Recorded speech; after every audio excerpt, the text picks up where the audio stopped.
to watching me drink coffee. The Satruday Six.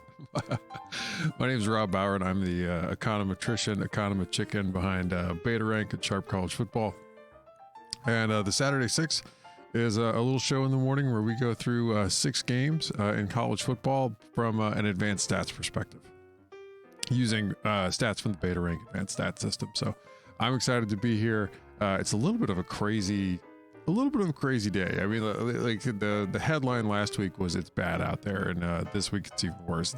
It's very bad, and that's no exaggeration. There's a lot of games canceled.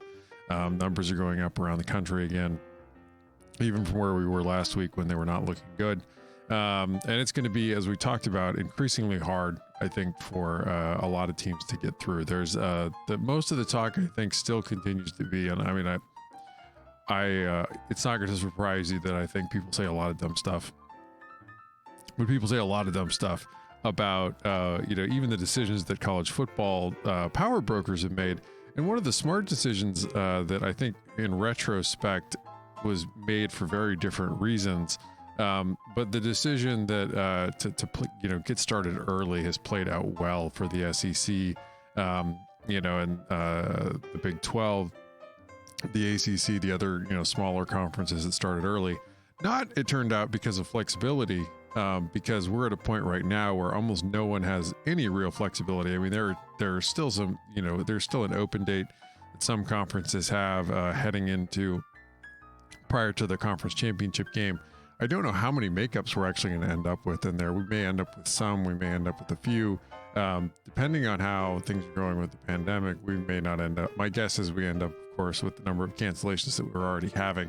We end up with fewer than you might have thought.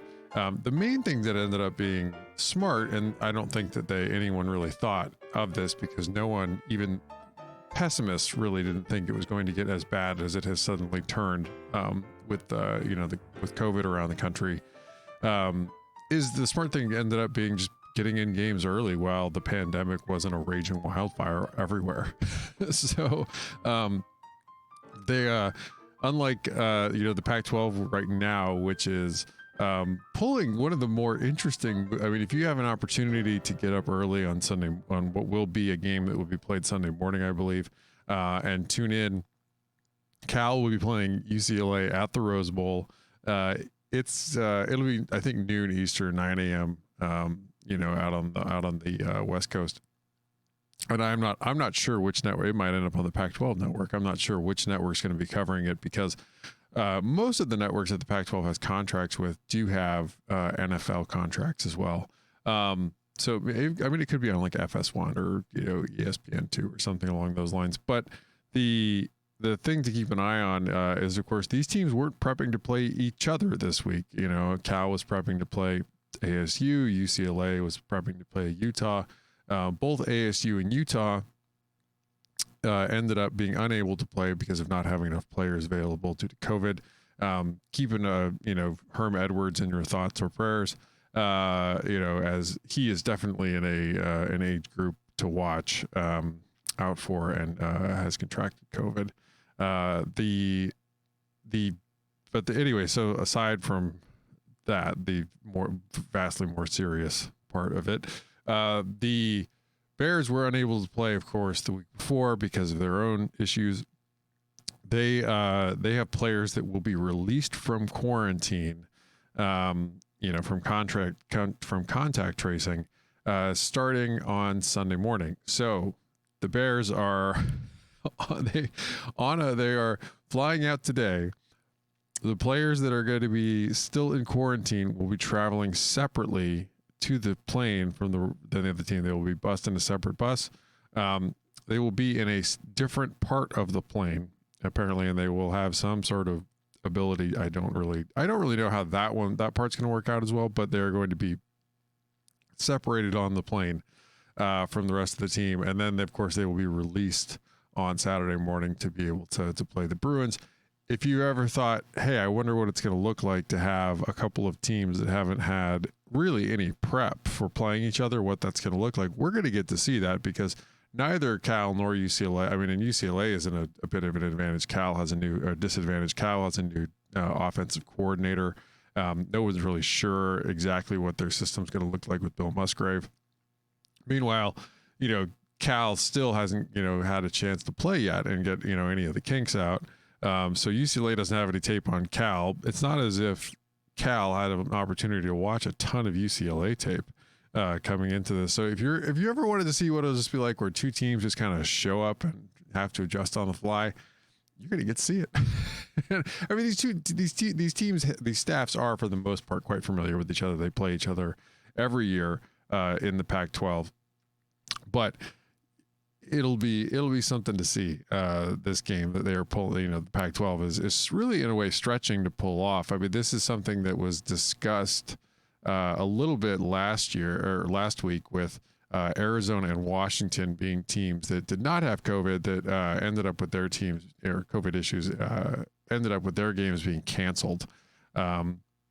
Potentially finding a way to try to get them together to play. At the time, I don't think that anyone had really thought through a contingency plan that would have allowed that. And really, I mean, if you have any idea of how, college football teams get to and fro, there's the players, of course, usually fly to whatever game that they're going. There's an equipment truck that, however, usually leaves a few days early to get there and, have everything set up. The equipment truck for Arizona was headed to Salt Lake. If you are unaware of the vast distances in the American West, getting to Seattle is not like a 3-hour drive from Salt Lake. It's a long drive to get all the way up there. So that simply wasn't possible. There were contingencies that they were able to pull together for this one. The Cal equipment truck, if they needed that one, it is actually a pretty quick drive from Phoenix over to Los Angeles. So a little easier to pull off for that game. Although I think the Pac-12 may end up finding themselves in a situation where they need to have, if they have backup equipment that they can use, that they may need to be able to put that into a cargo plane. And have that at standby in order to be able to make it. In this case, it was really able to work out, because the distances between some schools on the map for the Pac-12 are workable to be able to pull off a drive like that. All right. Anyway, I mean, like if you looked across this week, of course, there are a lot of big names who won't be playing. There weren't a lot of, even Alabama LSU did not project to be a great game. The Tigers have taken a profound step back defensively, off of where they were last year. The offense has still been pretty good, but it didn't project to be a great game between Bama and LSU. I am a little bummed to not get to see Ohio State and Maryland. Maryland's been surging, their second year, under, Mike Locksley, I was forgetting his name for a second, has been quite good. Tua Jr. Has been phenomenal as the QB there, and they've really taken a step forward offensively. We did see perhaps some chinks in the armor, and we talked about that coming into the season about whether Ohio State's defense might be there or not under new DC Kerry Combs, who has not had play calling duties before. We saw some chinks in the armor for that Ohio State defense against Rutgers of all teams last week.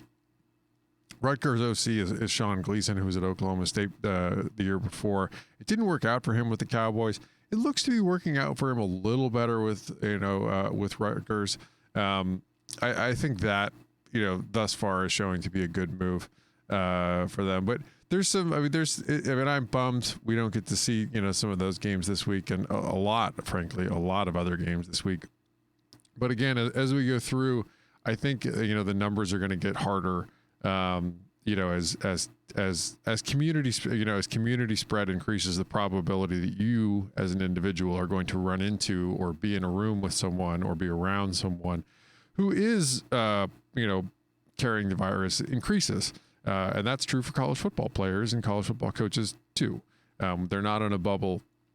So there are opportunities where they're going to run into someone who is carrying the virus are higher, just like all of ours are currently right now. So the chances, unfortunately, that we're going to have more canceled games are high. We also had our first, reinstitution of a lockdown in New Mexico. Shelter-in-place order was issued that's going to start on Monday. No one was playing. Even the University of New Mexico had to leave the state to Las Vegas to be able to really make it work. The health department was unwilling to cooperate with their desire to play games. I don't think, however, if you get to the point where you have, and this is certainly something to keep an eye on, I don't think people are really talking about in college football yet, but should be. And that is that if, shelter-in-place orders are reinstated across many states in the country, I don't think college football is going to be played. I think the argument where it's going to fall apart is that you might have to classify college football players as essential workers. I don't think it's the essential part that will be the problem. I think the powers that be within the NCAA are going to not want to classify the players as workers. So that will be a bridge they might be unwilling to cross, even though some lawmakers might be willing to cross it, because I do think that there's a lot of support for trying to keep college football playing. I do think it's going to be hard, to put it mildly, if you have shelter in place enacted across parts of the country, and many, to be frank, as we start to look at these numbers, there's a lagging effect here. We saw this with the first wave in places that were really hard hit. The first time we had shelter in place orders, most of the country actually didn't have high community spread, even the West Coast. And it was really only in New York, and kind of, the area in New York metro area, including parts of northern New Jersey, that had really high community spread. You saw their numbers continue to climb after their shelter in place was ordered. And it's what happens with that, of course, is that there are, it takes there's a lagging effect of intervention.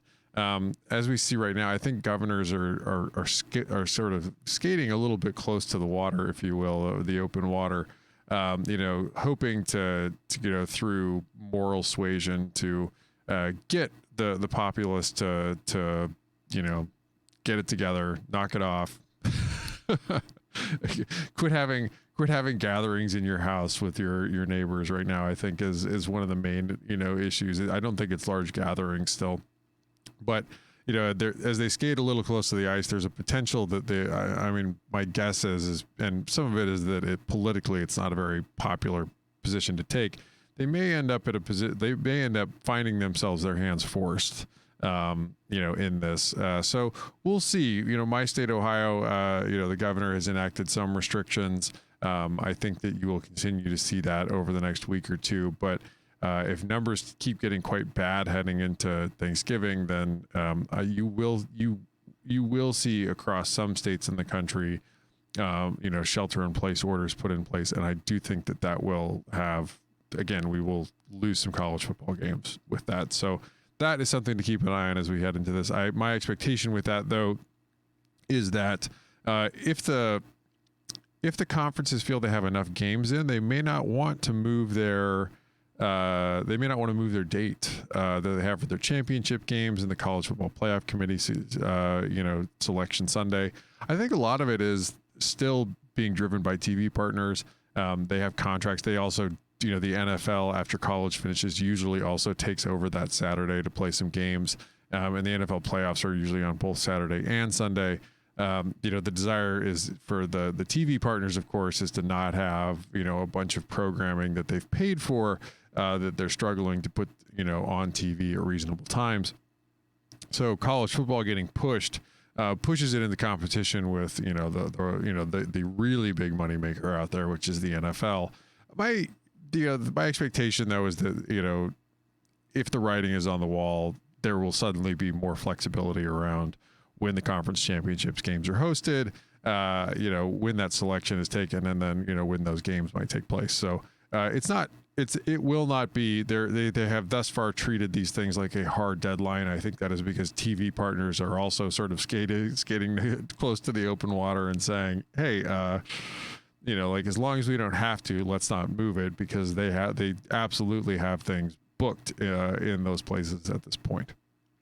That is not much. We've hit the point with this where there's most of the conversation probably needs to be, about what may be happening around college football, unfortunately, because of just where we are with controlling COVID. But let's actually get in and talk about some games. That sounds like a lot more fun, because I am particularly excited for a team that is going to get to come back and play this week.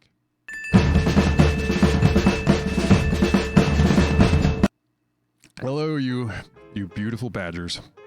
So I'm excited. Wisconsin came in with big projections in beta rank into this season.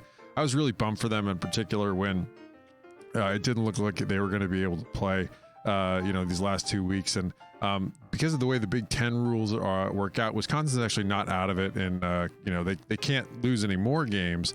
So they have to not just keep an eye on themselves, but really hope that nobody else gets a game canceled either. But Wisconsin is clearly projected to be the class of the Big Ten West. They don't have Ohio State on the schedule, so if they can get through their remaining schedule, they should have a date with the Buckeyes in the Big Ten Championship. They looked really good with QB Graham Metz. This is only one game's worth of data in here still for beta rank, so some of these numbers are a little bit extreme. They should come back to earth a little bit after Wisconsin plays this game. Their offense has been really good. Paul Chryst is both the head coach and the play caller. Their drive efficiency is at number one. They really were able to pour it on in their first game. They weren't super explosive. It didn't matter. They were incredibly efficient. And they didn't grade out. They had a few more 3 and outs than you would like, but it didn't matter a lot. I think the bigger one is to watch here is, Metz, probably hasn't been able to practice as much as you'd like coming into this week, given that he was one of the players that tested positive for COVID. They haven't released, of course, how he's feeling, how he was doing. Even for players that, if he was asymptomatic or not, it's kind of a weird thing to have to sit there and think about. But he is the backup quarterback coming in. Jack Cohn has also been able to do some more in practice than he was before. But that's really the thing to keep an eye on here. Michigan isn't great, and they haven't looked great. I tried to caution people after the whooping they put on Minnesota that Minnesota might not be all that good. Let's avoid drawing some conclusions. A lot of people drew some conclusions anyway. Michigan's looked pretty pedestrian in the last 2 weeks. Their defense in particular under Don Brown, I expect it to be better than they are, sitting at 28 in beta rank. And they really are struggling. Giving up long drives, giving up big plays, not forcing enough 3 and outs. They're better against the run than they are against the pass. They certainly have some work to do. This Wisconsin team, if Metz is playing and he is as good as he looked in, the one game that they have in the bank, they should be able to throw the ball against this Michigan team pretty easily.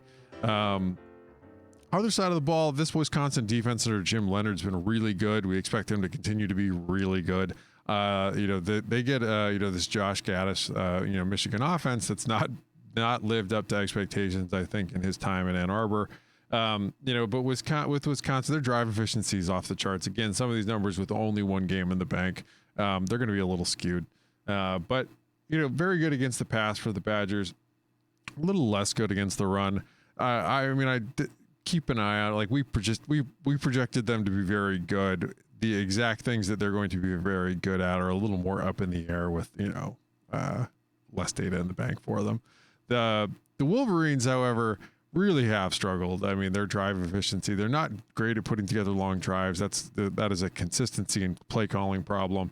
Not great at putting up big plays. They're a little better at avoiding, the 3 and outs and turnovers, negative drives, but better passing team than they are a rushing team right now. They certainly have their work cut out for them against this Wisconsin defense. Wisconsin should be able to shut down this offense, for the most part. In this game, give their offense good field position. In that case, you really do like the Badgers by, beta rank likes them by nearly 2 touchdowns in this game, and has Wisconsin with an 86% win probability coming in.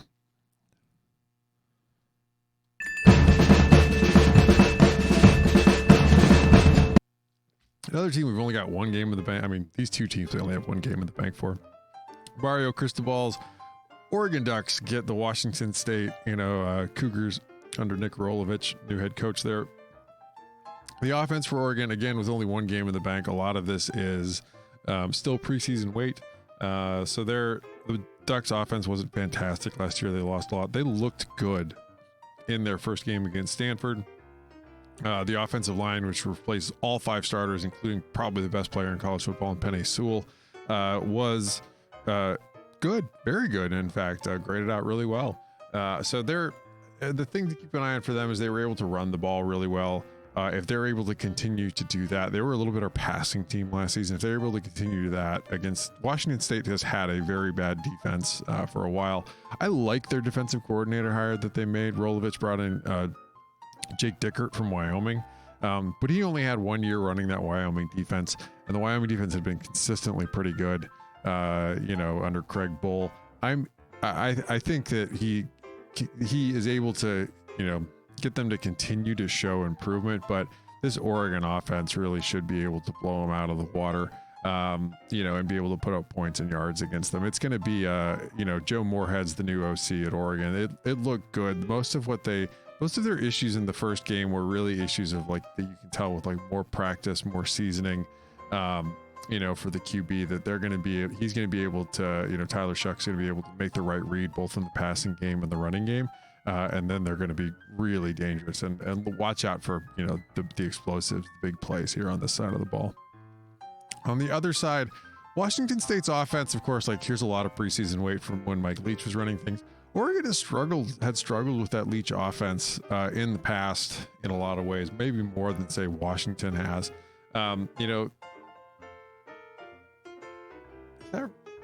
So that is those aren't the right numbers. Oregon actually has the number one offense in beta rank right now, and I managed to grab the wrong numbers apparently for this matchup here, which I apologize for, but I'll preview it. I mean, Oregon's numbers have been excellent. They come in with the projected number one defense in beta rank, right now, and with only one game in thus far, they've managed to stay ahead of Georgia because it's mostly preseason projection in the year. The thing to keep an eye on here is Washington State was okay. I mean, they weren't great against a very bad Oregon State defense that they played against, even though Oregon State's defense has significantly improved. But Brian Smith's switch over from the air raid to the run and shoot. They've got a new freshman quarterback, Jake DeLora. They've played pretty well up to this point. Not great, but they played pretty well. I think this is like from last week. So like totally ignore. I don't even think this is the right numbers for Washington State, maybe either. So I may have just forgotten to replace this image. Anywho, but the Oregon defense is going to be a significant step up, for them here. Are they going to be able to? They were able to run the ball pretty effectively against the Beavs. Are they going to be able to do that against this Oregon front seven? I expect Oregon to have a very good game on defense here and really be able to give Wazoo fits. I think this game is going to be a tough one for them. So in this game, Oregon's got an 84% win probability. It's about 11 points on the road, almost 12. I really like the Ducks, and I think that it could be a bigger margin than that if things. I mean, if Washington State doesn't finish, positive on turnovers, it's going to be a real tough game for them in Pullman. Although the weather's going to be miserable, so cold and rainy and wet up in Pullman, for this one.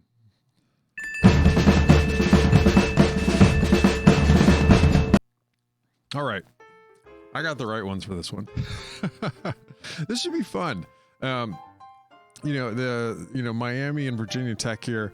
The Manny Diaz and Justin Fuente. The Hokies have been surprisingly good coming into this year. They've struggled a little bit, however, on the defensive side of the ball. They get a Miami offense that, of course, has been reborn with Rhett Lashley and Derek King. I like. Miami's going to be able to put up some points in this game. They've got a solid. I mean, if you look across these numbers, none of them stand out as great. None of them are in the top 20, but they're all solid, right? And the drive efficiency and the negative drives and the explosive drives, they're all they're able to put up big plays. They're fairly consistent. They're not doing a lot of a lot of 3 and outs. They're pretty good running the ball. Not a big run pass split. Pretty good throwing the ball. On the other side, Virginia Tech. They've really struggled with drive efficiency, giving up long drives, finding ways to get off the field.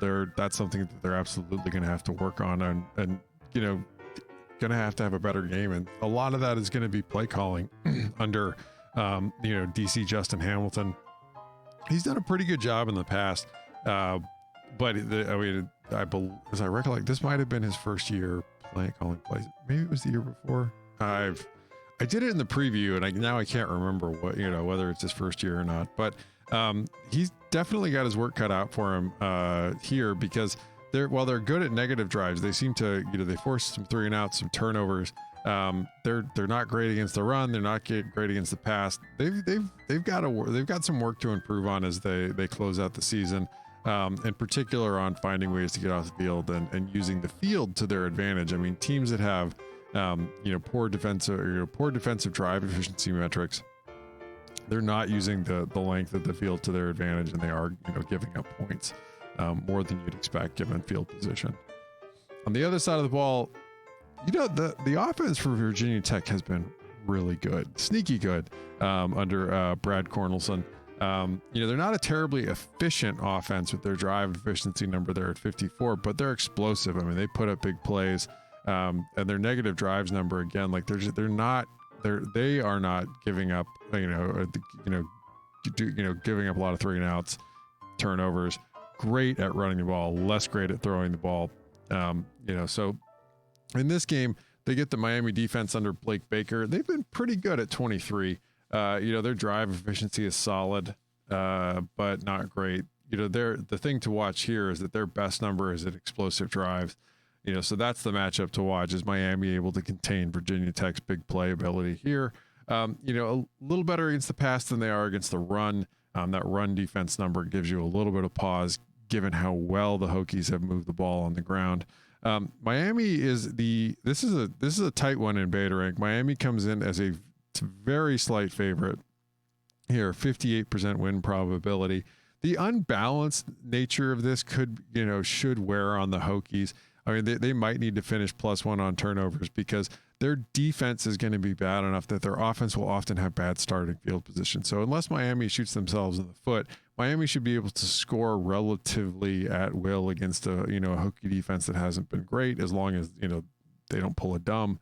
And that should put Virginia Tech's offense with a long field. Miami should be able to use that long field to their advantage and give up fewer points than they would if Virginia Tech was forcing some punts.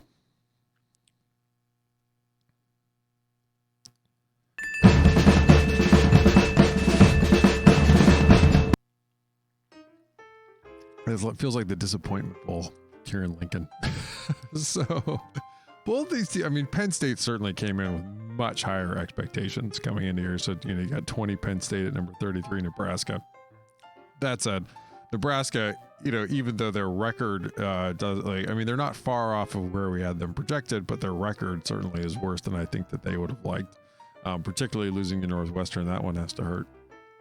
But the offense for Penn State, they've really this one is a little surprising to me.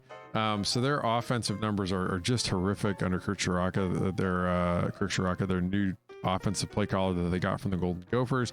I thought that was a really good hire. It's really not worked. It's really not worked so far.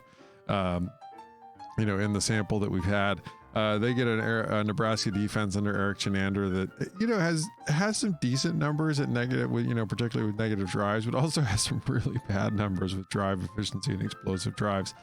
Penn State's record, they really should have beat Indiana, but no shot really to beat the Buckeyes at all, and then had a really just horrific game against Maryland. They've been able to throw the ball better than they've been able to run the ball. There's some serious, there are some serious struggles, I think, however, that they are, on offense that they're going to simply have to work out. And I think Shiraka is a bright enough guy that they're going to be able to do it. You can see the effect, of course, like that Minnesota offense isn't quite the same without him there. The weird thing is, of course, is that this Penn State offense doesn't look like it's benefited from having him there at all. So that's something for me to keep an eye on here is, do they start to get it? Does the Shiraka offense start to work out? It was an abbreviated offseason. So, new offenses, there might be some struggles in getting it in. This might be a hire that ends up panning out much more next year than it does this year. The other side of the ball, the defense for Penn State's been pretty good. They do have a really horrific number in that drive efficiency number right there. Some of that is that they let Indiana put up, some really long drives against them, and that hurt. Some of it, of course, is, then you get to go play Ohio State. And then Maryland had a really good game against them, also with some drive efficiency numbers. But the rest of their numbers are pretty good. That explosive drives and negative drives in particular stand out. A little bit better against the pass than against the run. Nebraska offense, Scott Frost is your play caller. Brett Pry is your play caller for Penn State. Has been, I mean, the matchup here, it does sort of match up some pretty inefficient units against each other. Nebraska is more explosive than they are efficient by a long shot. They're a lot better running the ball than they are throwing the ball with Adrian Martinez. You know, this one could be a little bit more of an actual fun matchup to watch, I think. You know, I do think, I mean, Penn State's is a slight favorite here. Penn State, you know, the model has them at 65% win probability on the road. I like Penn State to win, even though their offensive numbers look nightmarish. I think this is an opportunity for them to really kind of settle down, and the defense should have a better game, certainly than they had against, the Terrapins there. So this is an opportunity for Penn State to bounce back. However, if they don't and they start 0-4, oh man, I mean, it's going to be bad. It's going to get bad. It's going to get ugly in Happy Valley, early. I mean, 4 games in. I mean, the Big Ten's not playing a ton of games. 4 games, it's gonna feel early.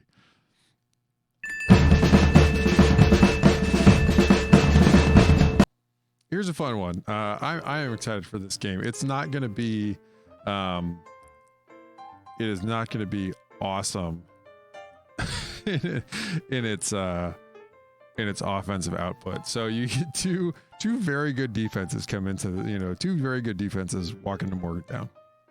So TCU's offense has been, well, they've been just like they normally are for TCU's offense, except for one year as an outlier. They've been pretty bad for a Power 5 offense. They come in at number 59. Not very efficient, a little bit more explosive. Sonny Cumbie's your offensive play caller here. Neil Brown's West Virginia team, I believe Jamil Aday is the play caller on defense. They've done a terrific job replacing what was a pretty bad situation with Vic Koenig resigning before the season started. They've been awesome. I mean, there's no other. I mean, number 10 in beta rank. These numbers line up well for them. Good against pretty efficient with their drive efficiency, good at containing explosive drives, good at forcing 3 and outs, good against the run, good against the pass. My expectation is they will have the better of this matchup here on this side of the ball. That it will be tough for TCU to put up points. Flip it, and oh geez, it's another bad offense, a bad Power 5 offense against a good Power 5 defense. Oh no, this feels like, I mean, TCU's been in some of these games before. This feels like a Red Box Bowl, type event about to happen where, this game could be less, each of these teams could score less than 20 points depending on turnovers, how turnovers shake out in this game. So, the TCU defense, Gary Patterson's your play caller here. They get Jared Parker's offense, and the offense, they're just horrific. I mean, this drive efficiency number in particular stands out. They're not able to put together long drives to be able to put up points. A little bit, I mean, their best number is negative drives. That just means they're not doing a lot of 3 and outs. So they're at least getting out of they're coming on the field with a plan to get a first down and then sort of running out of steam after that. Not a great big play offense. A lot better throwing the ball than they are running the ball. I mean, in college football, you can do one or the other or both, and be successful. And we certainly see that in college football. They get a TCU defense. Gary Patterson, unsurprisingly, has another very good defense. It's sort of where the bread's buttered in Fort Worth, but where they do have a little bit where they struggle. They have given up some long drives. Far better on the explosive drives number there. And the negative drives, but a little better against the run than they are against the pass than they are against the run. Something to keep an eye on. Again, turnovers could, skew the points a little bit, but my expectation when you look at these teams is that this should be a very low scoring affair. It is basically a toss up. This is, 27-28. Beta rank has West Virginia basically with just the home field advantage and a 58% win probability there. So this should be a really tight game. If you're into watching defenses smother mildly incompetent or fully incompetent offenses, this would be a game to watch. I don't know. I mean, it'll be it will be a fun game. It'll be a tight game. I'll put it that way. I personally from having grown up in the Wacky Whack and, watching Joe Tiller's Wyoming teams often go up against the Lavelle Edwards BYU teams and put up a lot of points. I like to see offenses that can do things. But this will be a fun one.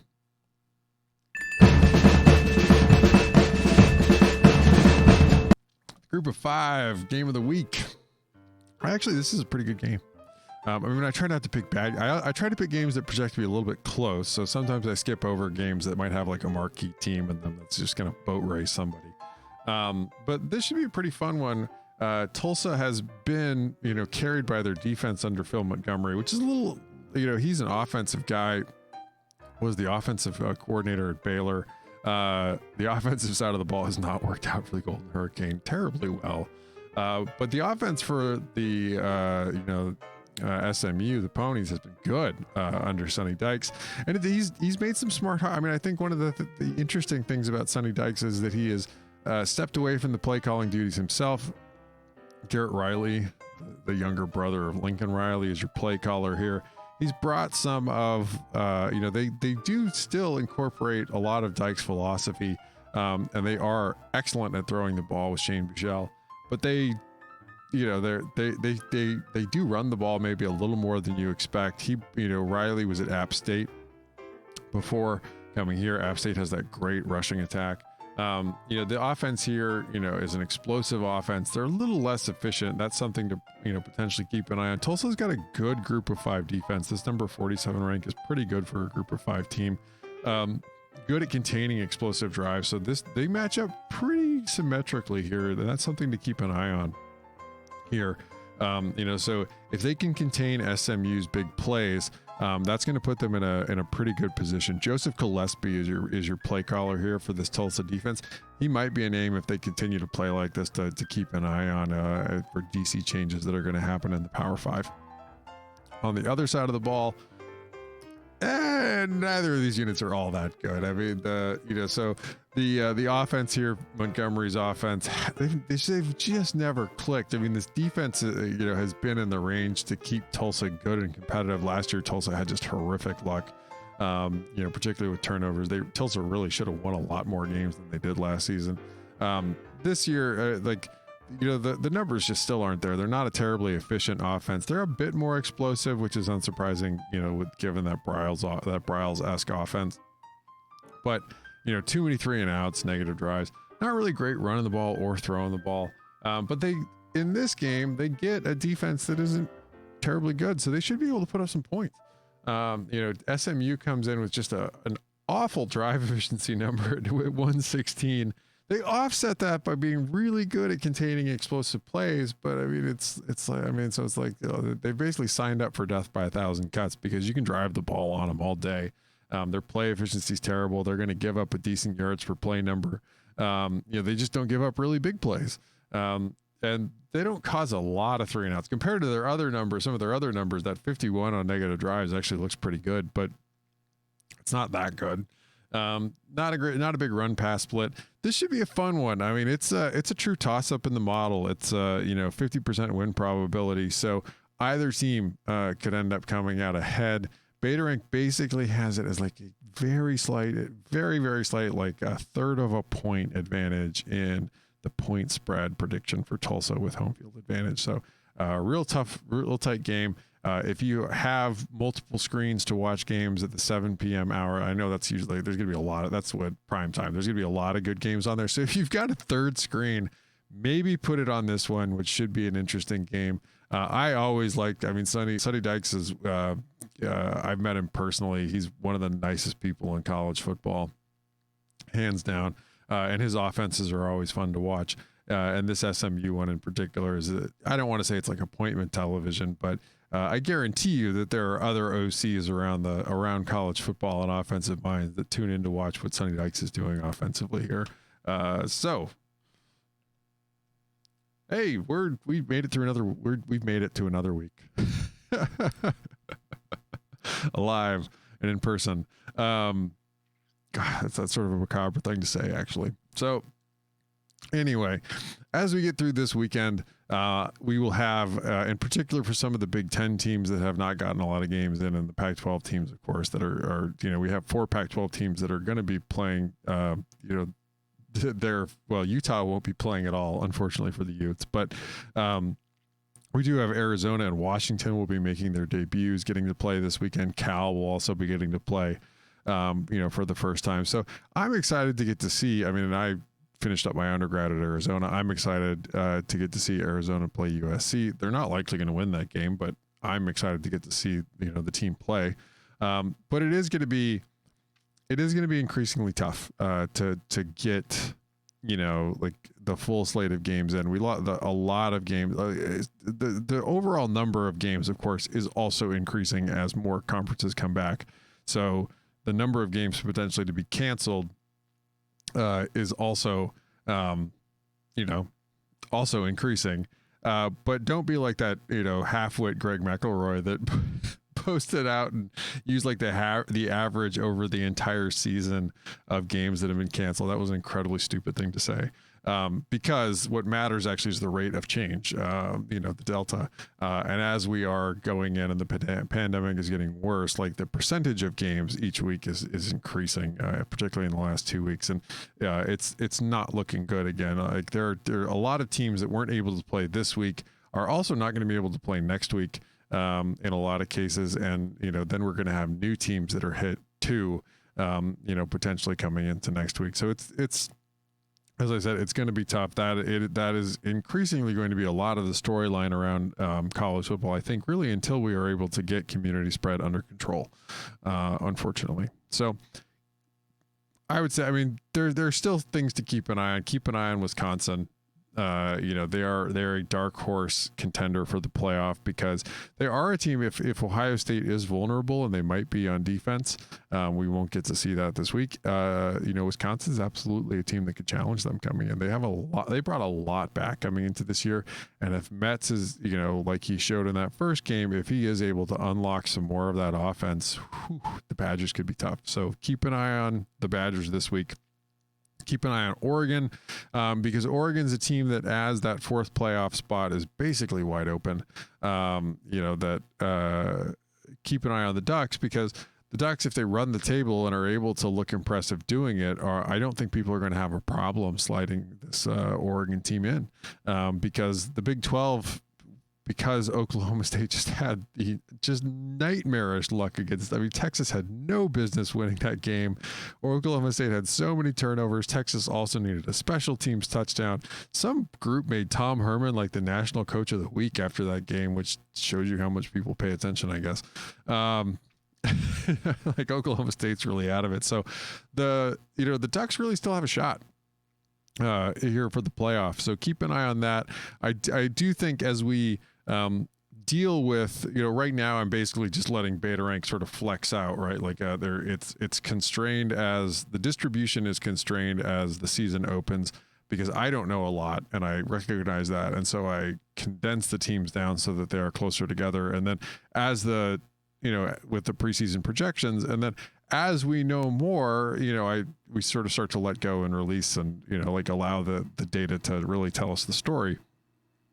As it sits now, though, because I don't have games, the SEC doesn't have, non-conference games. The Big Ten doesn't have non-conference games. The Pac-12 won't have non-conference games. It's sort of hard to do a real cross-compare. It's impossible. It's really siloed data. So you start to see like Vanderbilt, I think, is ranked as one of the, some of the SEC teams, the bad teams in the SEC are actually grading out worse overall in the model than they would in a normal season. I will, for the purposes of bowl season, when that starts out, I'm going to bring back a ton of preseason weight into the data. Right now, the model works mostly for still predicting games in conference. And so I don't want to mess with that. But when we start to get to non-conference games, like when we actually get some non-conference games for some of these conferences in bowl season, I'm going to have to rely on more of that preseason projection weight to like bring teams back to where they more likely are. I don't know. The math is messy right now, to put it mildly, without a lot of non-conference games in there. Like there's not a lot of edges connecting nodes, if you will, if you want to use some topology language, if you like math that much. There's not a lot of edges connecting nodes in college football right now. And if you've ever looked at a topology, I mean, I find it interesting. There's a tool I use that's free called Giphy. And Giphy can give you some free topological views, and looking at a college football season and a topology is a useful way to understand how the data itself is connected and how important those non-conference games actually are. It's why I would do away with FCS games and give another edge connecting those nodes out there. I'm like deep into dorkdom, and most of you have probably tuned out at this point. So I'm going to drink some more coffee. I am genuinely excited for college football again today, and you should be too. There's going to be some fun games out there to see, and if you are a fan of a team like me that is just getting to play their first, I mean, it's nearly Thanksgiving and you get to see them play their first game. I have an appointment with the television at 3:30 to watch Arizona play in the Coliseum. Grant Gunnell, the QB, I have to do Pro Football Focus had him as their biggest potential breakout player in college football. A lot of people really like him coming into the season. Arizona's been hideously bad for a number of years. Can they just not be hideously bad? That would be a step forward. Anyway, I'm excited. So keep an eye on the games we talked about. There are a handful of other big games out there. I mean, like at least one of the teams will be good. Most of them are projected to be enormous blowouts. So college football is actually mostly blowouts. Unfortunately, if you look at the data, there's a huge weight of games that are just not close. Then there's about an equal number of games that are reasonably close. But college football is mostly a game of large mismatches, oddly enough. Anyway, thank you so much for tuning in. We'll cut the ramble. We'll cut the ramble short. We talked a little some football. We talked some math. Of course, it's 2020. We had to talk a little pandemic. But again, I'm Rob Bowron, the econometrician behind BetaRank. You can find all the stats you saw and a lot more. You can even find the right stats for Oregon at sharpcollegefootball.com. I'm at BetaRank FB at Sharp College Football. We have a Pac-12 podcast at 12 Pac Radio. You can find all the back episodes of that at sharpcollegefootball.com/12 Pac Radio. Again, thank you so much for tuning in, spending your Saturday morning with me, or at least part of it. Put this on during the commercials. I like to say that run this during the commercials when College Game Day or the Big Noon Saturday is on. But again, thank you for tuning in. Stay safe out there. Be responsible. Public health is taking your neighbor's health into your hands. Care about your neighbors. Do a good job. Do the best you can out there because everyone needs it. Because the numbers as they look right now with deaths lagging cases and could get very grim. And that is a tragedy for American society, frankly, that we can't do better. So do better. Be the person that your neighbors can count on in this crisis. So thank you so much. I will see you again next week, and let's watch some college football today.